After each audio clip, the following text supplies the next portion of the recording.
Good evening, I'm David Common, and this is The National. It's kind of surreal to see that for sure. A New Year's Eve celebration in Calgary turns violent. A shooting at a house party leaves one person dead, 6 others wounded. Here's a chance for Erin. Fair.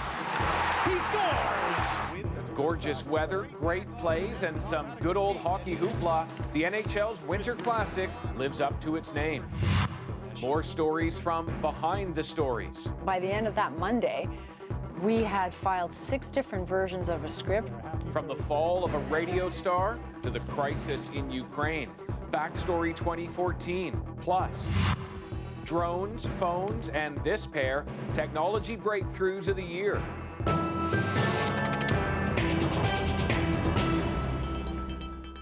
There has been another mass shooting in Alberta, the second one in a week, this time in Calgary. Police say they still don't know why someone opened fire at a New Year's Eve party in the early hours of this morning, or even how many shooters there were.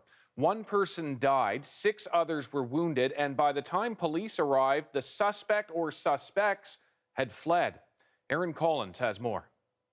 It's clear there was a New Year's party on this street last night, but just hours into 2015, it turned violent.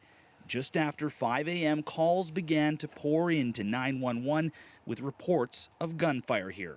This footage, captured by a neighbor, shows police arriving, and the usually quiet street became the scene of a major police investigation. Kind of surreal to see that for sure. On your block, like a block from my house, it's definitely surreal to see a scene like this. Around 50 people were partying here when the shooting started. But who was at the party, who was doing the shooting, and even who lives in this home isn't yet clear.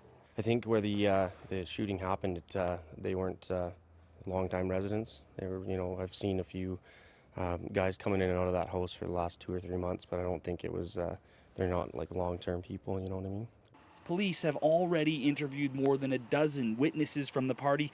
They emphasize that many of them identified themselves as members of the city's African communities. We want members and leaders of African communities to know that our investigators are working hard to find the person or people responsible, but we can't do it alone. We need your help. Police say they don't know what the motive for the shooting was or if it was gang or drug related, questions that weigh on those who live in this inner city neighborhood as well. Well, it's New Year's Day, and there's a shooting just up the block from your house, so love the people, you know, and let them know that. In general, crime and violent crime is actually down in Calgary, but violence on New Year's is becoming somewhat of a trend. 6 times since 2004, at least one Calgarian has been killed on the holiday. David? Thanks very much. That's Erin Collins in Calgary.